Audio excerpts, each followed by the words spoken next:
Digital audio health by Simatrax. It's Al Cole from CBS Radio, and I want to tell you about a Renaissance woman who excels at everything she puts her innovative mind to. And you know, I'm going to start it out like this. What would you say if I told you that I was going to introduce you to a lady who is a very successful business entrepreneur and a world-class creative force as a realtor, interior designer, hosts charity golf tournaments for wildlife, and is the cutting-edge author of the stunning Magical Forces Within? Well, Al, I'd say make the introduction, brother. I've just been dying to learn some of all of those things from somebody who sounds like a real magnetic lady.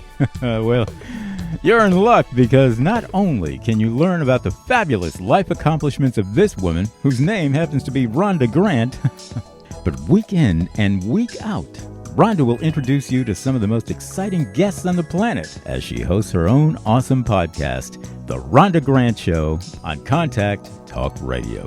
Week to week, Rhonda skillfully weaves the magical forces within her with the extraordinary discoveries in the sometimes ordinary lives of her guests, who blossom before your very eyes through the guidance and know-how of such a skilled and sensitive host as Rhonda Grant. You got to check it out. Check out all the action at rhondagrantauthor.com. That's rhondagrantauthor.com to witness the extraordinary discoveries in otherwise ordinary lives. And I hear some of you asking right now, well, Al, how do you know all this? I'll tell you. It's because I weave some of the same magic on my own nationally syndicated show called People of Distinction. It's all about humanity at its best. Every guest with extraordinary things to say about the magical forces within life itself. Get it? So check them out. The Rhonda Grant Show, Extraordinary Discoveries in Ordinary Lives, and People of Distinction, created by me, Al Cole from CBS Radio, now hosted by my amazing son, Benji Cole. You can check out People of Distinction on Apple Music, or email me for exciting updates on my music and my books too, especially Romance for Women on Amazon. Email me at al@alcoholic.com. You heard me right. That's AL at ALCOLEHOLIC.com. And I really want to thank my CBS radio listeners for coming up with that handle, Alcoholic. Seems like from day one, my listeners have been saying, Al, we love what you're doing there, brother. In fact, we're hooked on it. We're alcoholics. So here we go in classic form with a swing of a golf club as she hosts another charity golf tournament for wildlife and another incomparable Rhonda Grant show. So all together, everybody, here's Rhonda. Sometimes the universe has a way of placing people or obstacles in your path to help guide and direct you on your mission. Listen in as we discover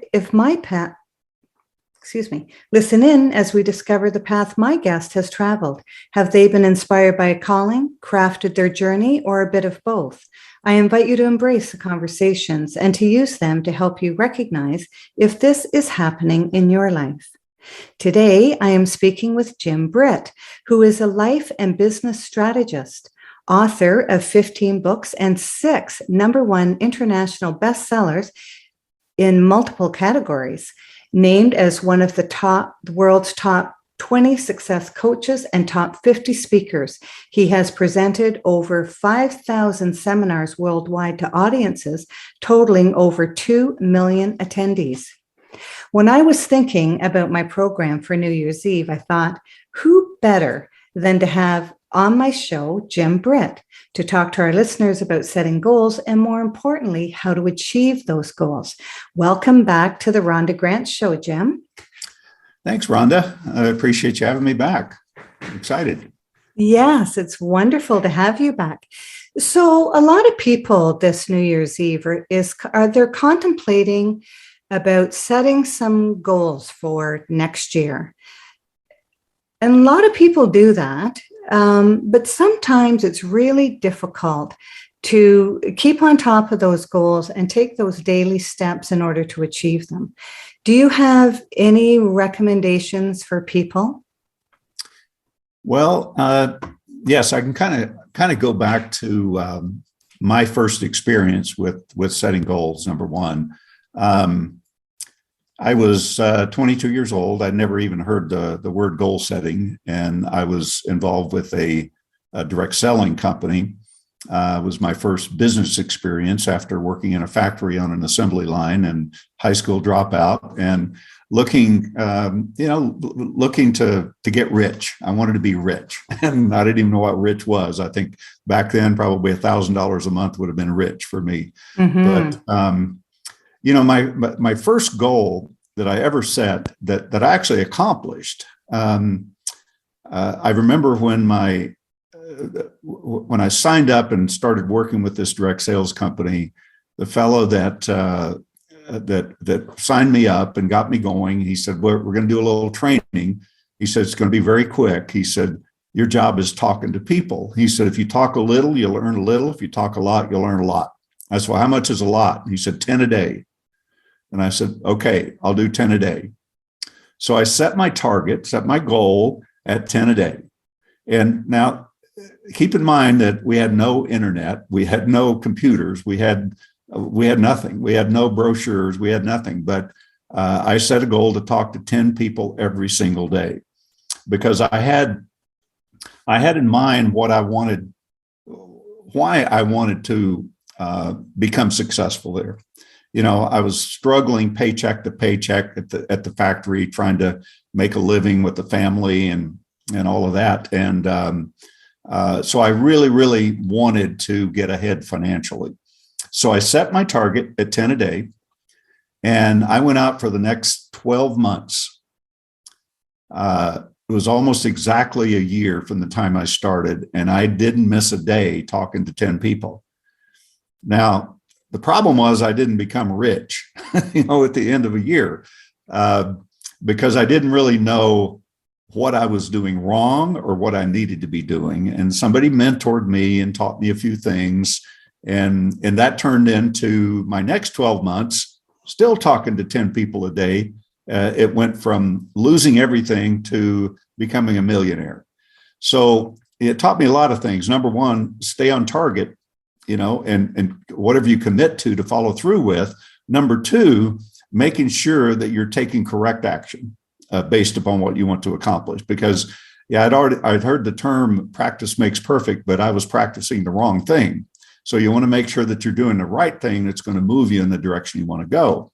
So that was my first experience at setting goals. Then I also, I created a vision board back before vision boards were even a term, I don't think. I had this big board up on my wall, and I'd post pictures up there of boats and cars and different things that I wanted. And that was also during my first year. But none of that happened. I wanted it. I had a copy of a book up on the vision board with a cover with my name on it, and says, international best-selling author, #1. I had that posted up there with the title of the book, and everything I wanted in my life. I had it all up there, but I got none of it that first year.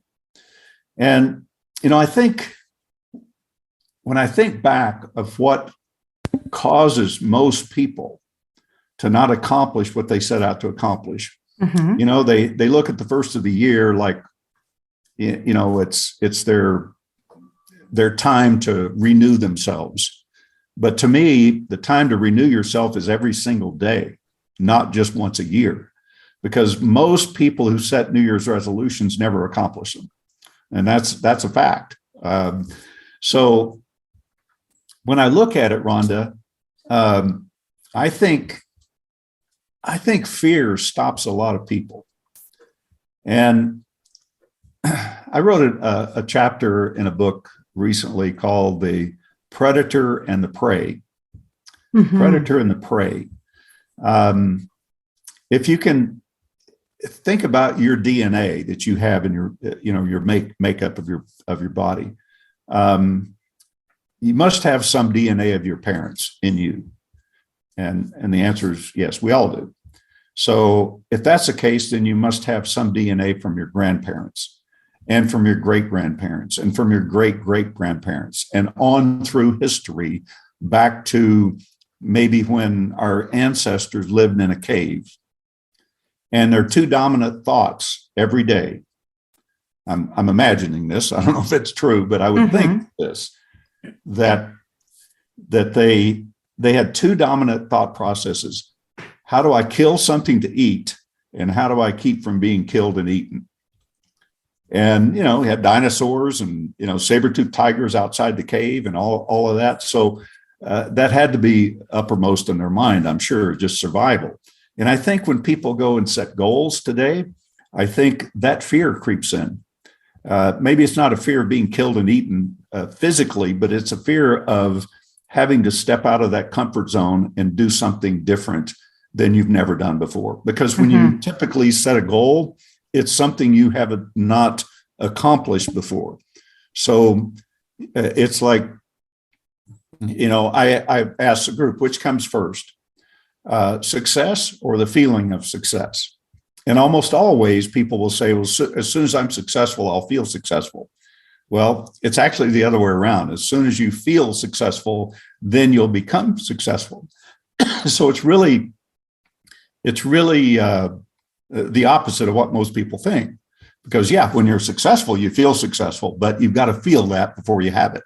And I think that's the problem with a lot of people setting goals. So that's my suggestion, is to start, when you write something down, start to put yourself in that place of what it is you want to accomplish. What would it feel like? Let's say you want to write a book in 2022. What would it feel like to have that book in your hands, physically published and out there in the marketplace? What would that feel like? You see, that's what we have to start with, not the exercise of putting it on a storyboard of some kind and saying, I've got a goal of writing a book. Well, if you don't feel that internally, it's probably not going to happen. So it's called living in that dream fulfilled, living there before you get there. Because when you get there, then you go, there it is. Yeah. That's what it feels like. Yeah. So, but you've got to feel it before you get there. That's where most people, I think, don't realize that you really have to do that. You've got to get so excited about and passionate about what it is that you want to accomplish that you feel that when you say, yes, this is what I'm going to do. Because I went for years and years saying I was going to write a book from the age of 22 years old up until about 22 or 22 years ago or so. Well, 1997, 24 years ago. And I'll never forget when people kept telling me, you need to write a book about your life. You need to write a book. And I'm going, yeah, okay. Well, I'm going to one day. And I kept telling myself that, but I'll never forget walking into the lobby of the Hilton Hotel. It was about midnight. A group of us had been out for dinner. I walked back in and there was this mirror on the wall as I'm walking through one of the areas. And I catch a glimpse of myself in the mirror. And I stopped for a minute. I looked at myself. And right then, I made that decision to write the book. I said, I'm writing this book. And I don't know where it came from. It just like out of nowhere, I'm thinking, I just made a decision to write this book. And I started to feel it inside what it was going to feel like to have that book written. Here's a big problem. I didn't know how to write. I didn't know where to start. So I ended up hiring somebody to help me, and I got into it, and I talked and she typed, and we put the book together, and it came out phenomenal. But It was so exciting just to finally make the decision. But here's the problem. Imagine a circle, a complete circle. That's a decision. That's what's going to create the passion behind what it is that you want to accomplish. Now, imagine that circle with a little opening somewhere in that circle, a little opening at the top. Got that? Mm-hmm. That's your escape route. Yes, there it is. You set the goal and you escape because, the timing wasn't right, or I got too busy doing something else, or, I don't have time to write the book now, or, whatever it is. I hear it all the time. In fact, I hear a lot of people say, well, the timing's just not right for me. And that's actually is probably a lie, because it's making up some excuse for something you don't want to follow through with. The timing is not right. So, and you hear that a lot from people. So, the time, actually, great opportunities come to you not with great timing. You ask any highly successful person out there, and you'll find that great opportunities never present themselves with great timing. In fact, it's always, oh my God, I don't know how to fit this in, but it's a great opportunity. If somebody approached you today and said, hey, I want you to write a 2,000-word article for Success Magazine, and we're going to feature you on the cover. And you're going, well, I'm really busy. The timing is just not right. I couldn't imagine saying that. I would drop everything and say, okay, the timing has to be right. I'll stay up later. I'll work later. Instead of getting 8 hours sleep or 7 hours sleep, I'll get 6. I'll get up earlier. I'll work on weekends. I'll get this thing written in the next 7 days and present it to Success Magazine. But we've got to inspire ourselves to do the things that we say we're going to do, and then stick with it. No matter what, do no less than whatever it takes to accomplish your goal. To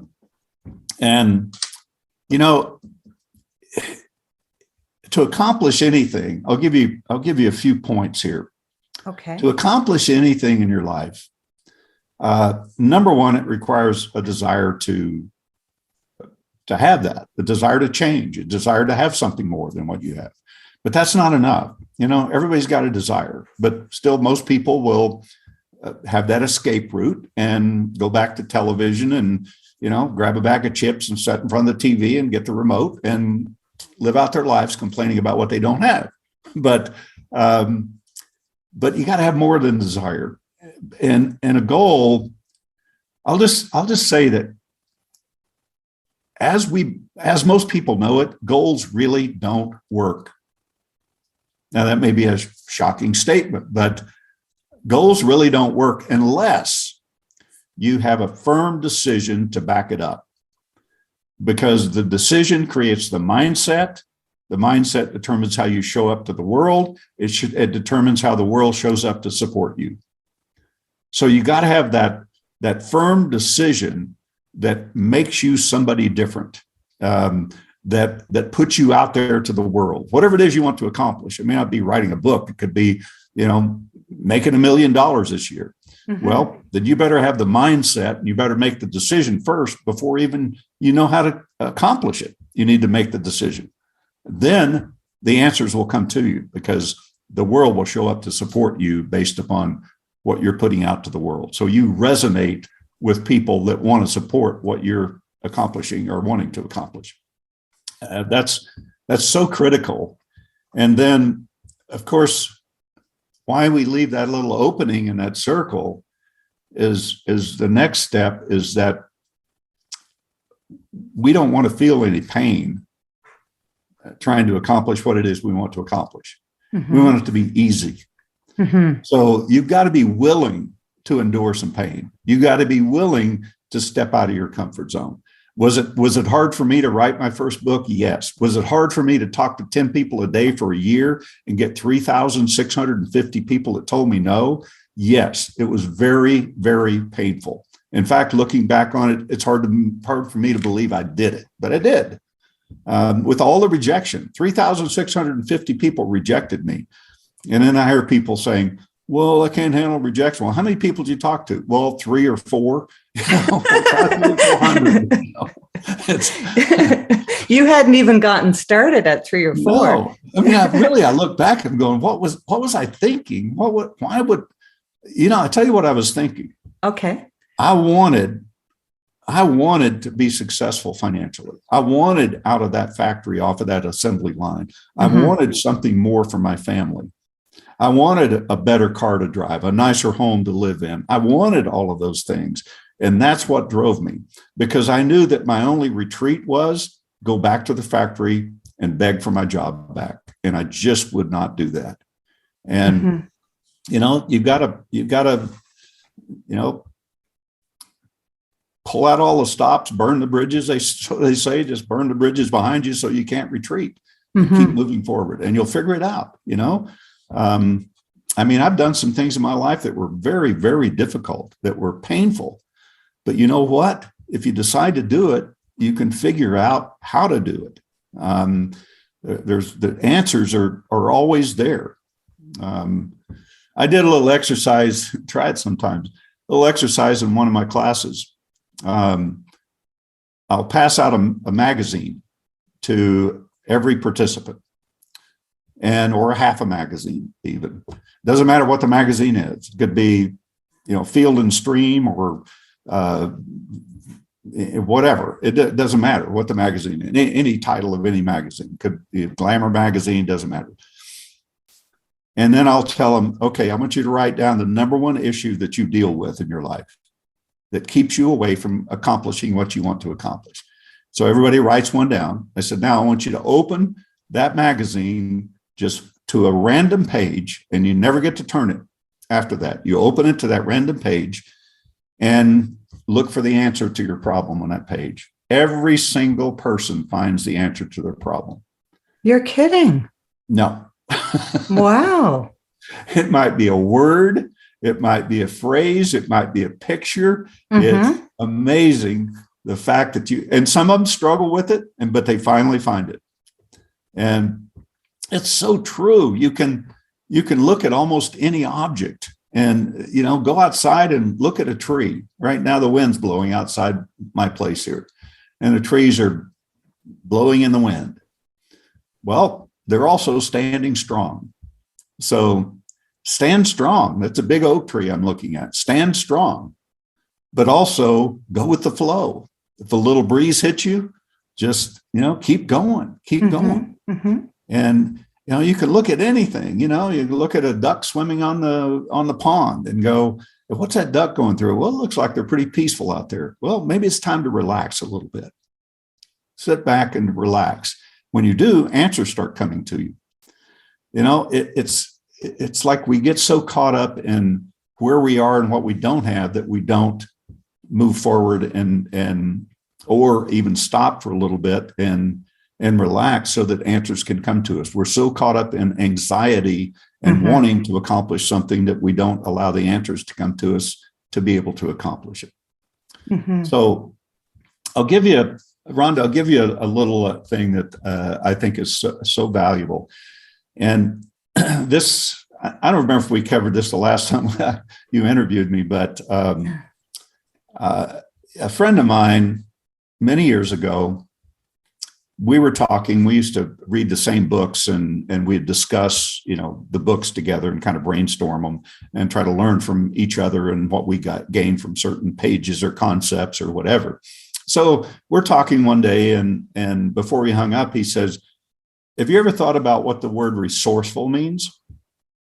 I said, no, not really. But I said, I would guess it means, being more productive, using your imagination, getting more done in less time, whatever. I said, I guess I've never really thought about it.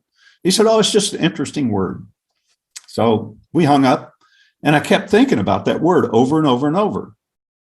And by the time I got home, I went to, back then we didn't have internet. So I went to the dictionary and I looked up the word resourceful.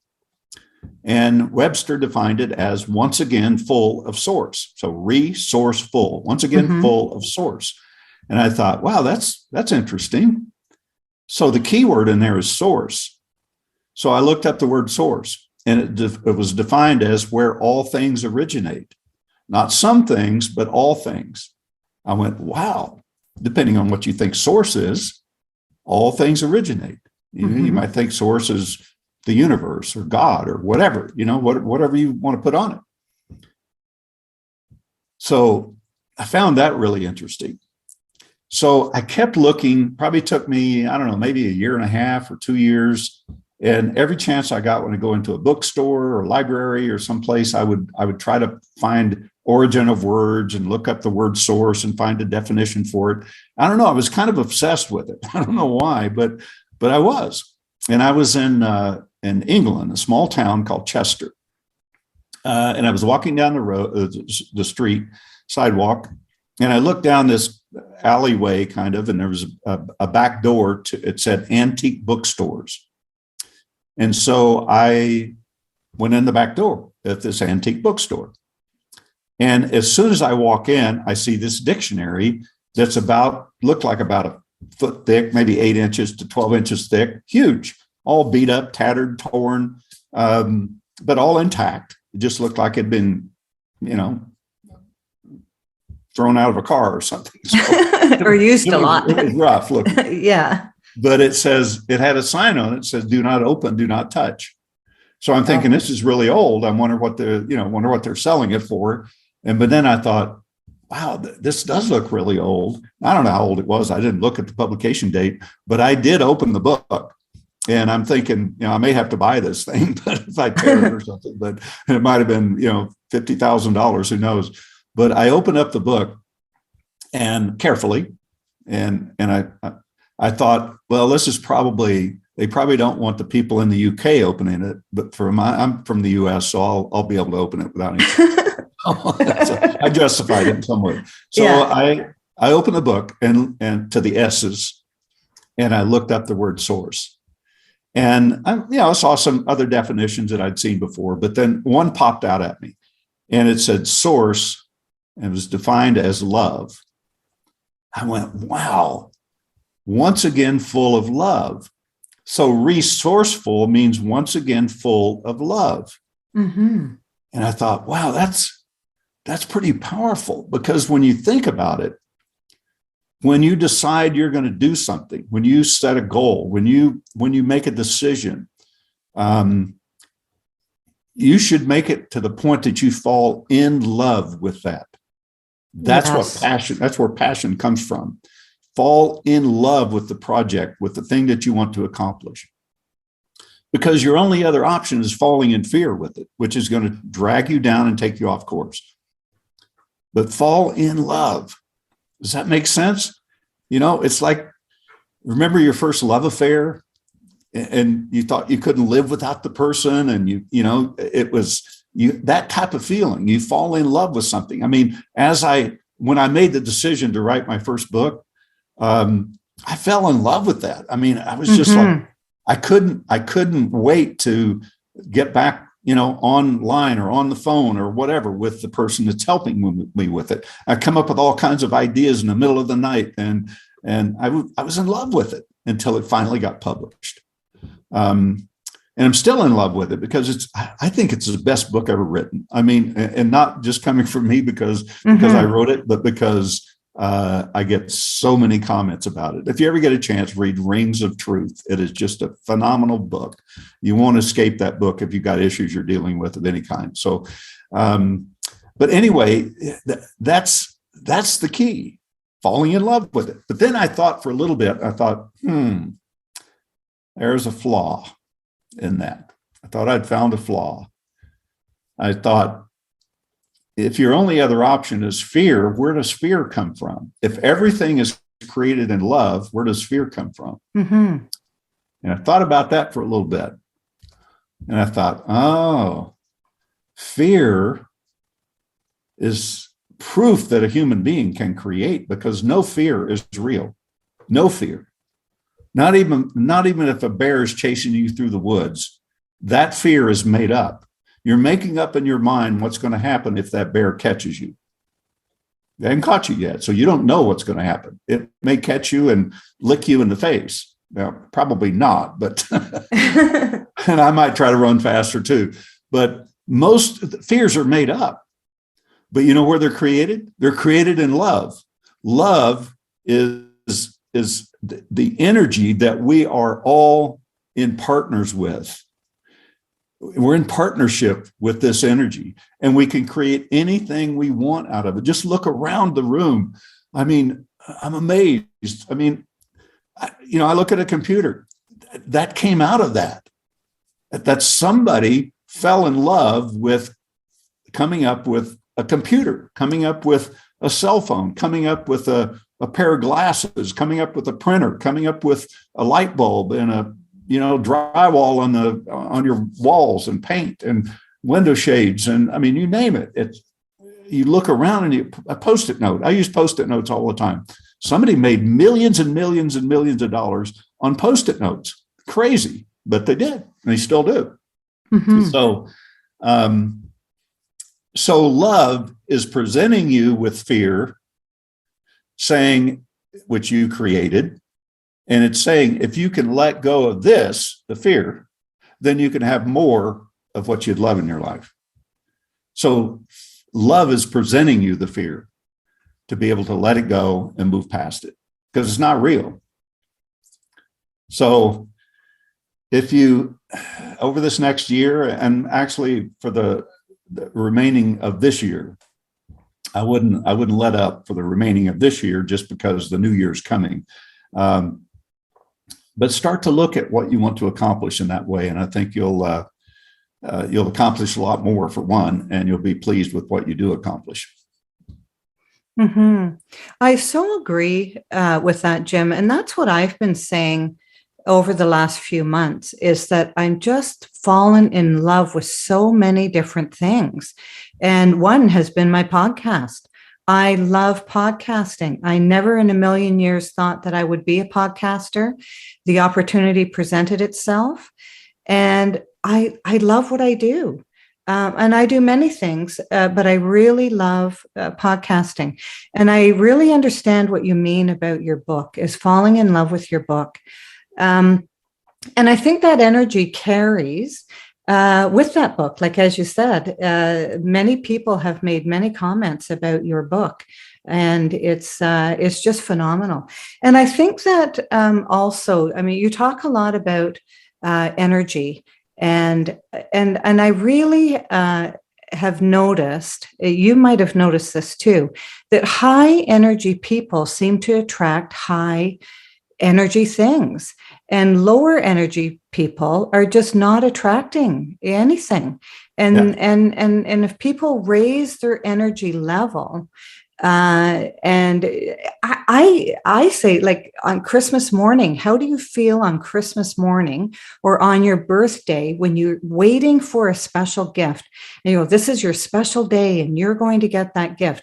What if you could keep that feeling every day throughout the year? What if you had something that was like a gift, and we all come here with gifts, and if you could vibrate at a level that you recognized your gift, recognized it, fell in love with it, self-actualized, I think that there'd be more happy people, don't you? Well, yeah, absolutely, because we get what we resonate with. You know, even Einstein said that, but I don't know if he said it exactly like that, but you know, if you're resonating with something, you're gonna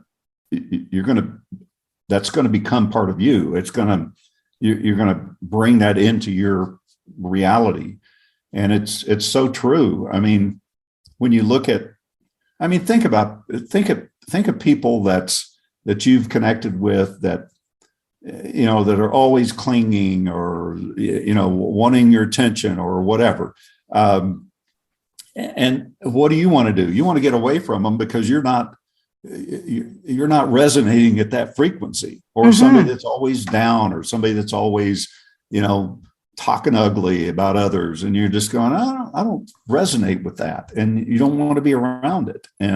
But I think people do get what they resonate with, and you can look at any person's life and see exactly what they resonate with. You know, if you want to know what your mindset is about anything in your life, I don't care if it's your health or your weight or your money or business or relationships or whatever, you can take a look at your life and tell what you're resonating with. And that's so important, I think, to really sit back and look at that. That might be a good thing for the new year to start out, is start to self-observe and see what you resonate with, and try to raise that vibration. Yeah, that's wonderful advice for sure. You are listening to the Rhonda Grant Show right now, whose podcast has been treated with digital audio health by my sponsor, Symatrex. And I am speaking with Jim Britt. I'm so excited to have Jim on the show, especially New Year's Eve. Happy New Year to our listeners.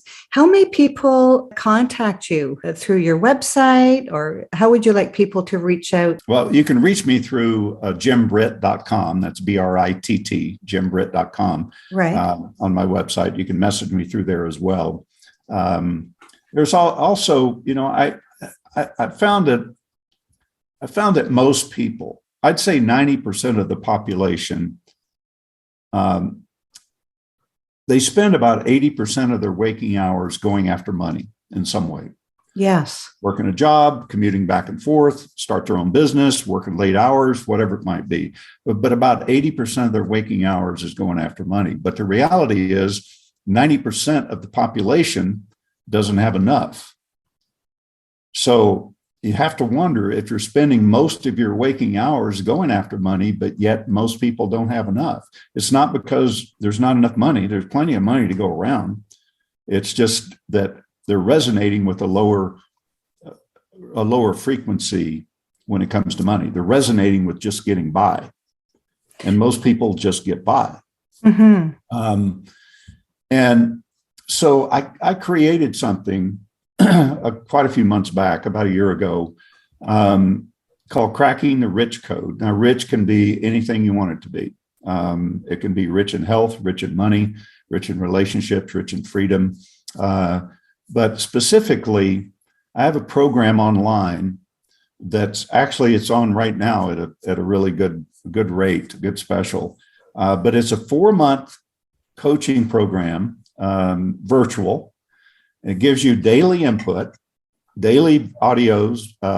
It gives you lessons to do, or a video to listen, or I should say an audio video type thing to listen to first thing in the morning, about 10 minutes long to start your day every day for 4 months. You get input every day. You get videos every week. You get a master lesson once a month. You get audios to listen to 4 times over a period of 4 months. And by the end of 4 months, you're going to change your subconscious programming regarding how you resonate with money. And it's so powerful. I'm getting feedback on it almost daily now. People going through it are just, they can't believe how now they resonate with money and how it's now coming to them, where before it was a struggle to make it. So I would, if you struggle with that, I would go to crackingtherichcode.com and look it up. Look at some of the testimonies and things on there. Or you can find it on my website as well. But I think it's something that would be great to start the new year with if money is a struggle for anybody. Mm-hmm. Yes, and it's excellent. We grow up with a lot of cliches, don't we? Money doesn't grow on trees. Money is the root of all evil. And we don't realize how that has stuck with us. And so Jim's program is a really great reframing of what the ideas that we might not even realize that are coming to the forefront about money, about lack, and those types of things. And I'm not sure what the special is right now, but I can guarantee you, you go to that program, take that program, and you're going to see magic happen in your life. And that's why Jim is getting these testimonials back. I know that for sure. Yeah, it's about 65% off right now. So, for the next month or so. Well, there's your December special right there. Yeah, December, January special. Yeah. So. December, January special. Wonderful. Yeah. Well, that is so exciting. So as we start to wrap up the show, and I've asked you this before, Jim, but do you feel that you've been called to do what you're doing? Yes, I do feel that way.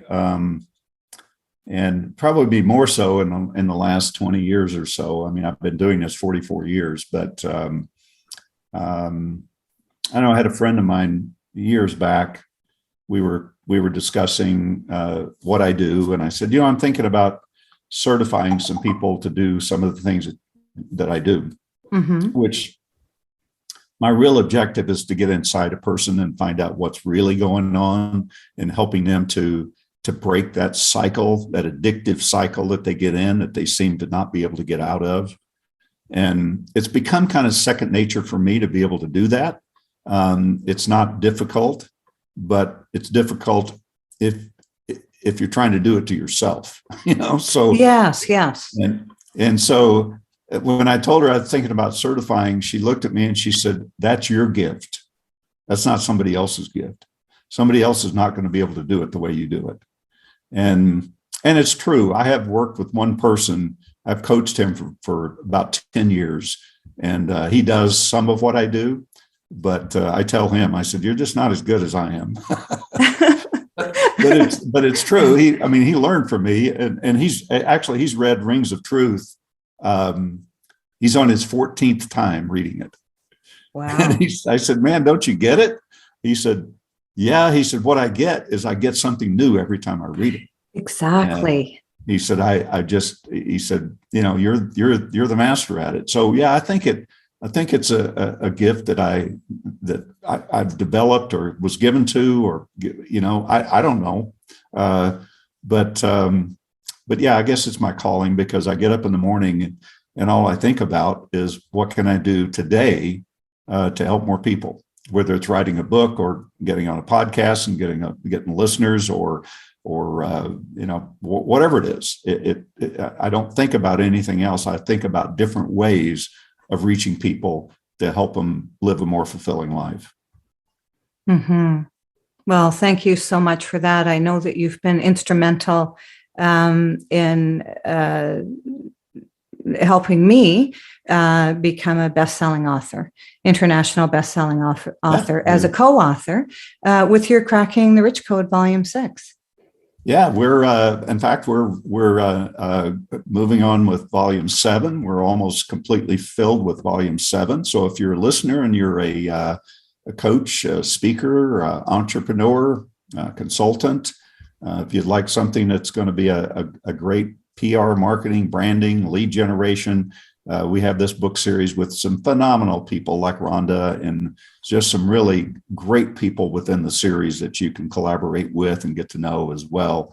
But if you feel like you'd like to have more exposure and like to become a #1 international best-selling author, then connect with me. You can send me an email at support@jimbritt.com, and happy to chat with you about that.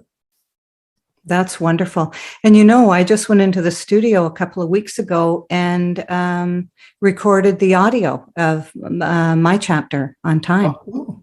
Yeah, so I'll send you a copy of that when it's produced. Yeah, absolutely. Thank you so much. Happy New Year, Jim. Thank you so much for being a special guest on my show. I am so thrilled when you agreed to do this New Year special for the Rhonda Grant Show. My pleasure. Thank you so much. Thank you. Theme song for the Rhonda Grant Show, Sun on the Water, is composed and performed by my friend John Park Wheeler. This is Rhonda Grant with the Rhonda Grant Show, author of Magical Forces Within, Extraordinary Discoveries in an Ordinary Life, inviting you to take a look for the magical forces within yourself today and every day. Thanks so much for tuning in, and Happy New Year to everyone. Thanks for tuning in to the Rhonda Grant Show with your host, Rhonda Grant. If you would like to find out more information about Rhonda and her upcoming guests and the work that she does, go to her website, rhondagrantauthor.com. That's rhondagrantauthor.com.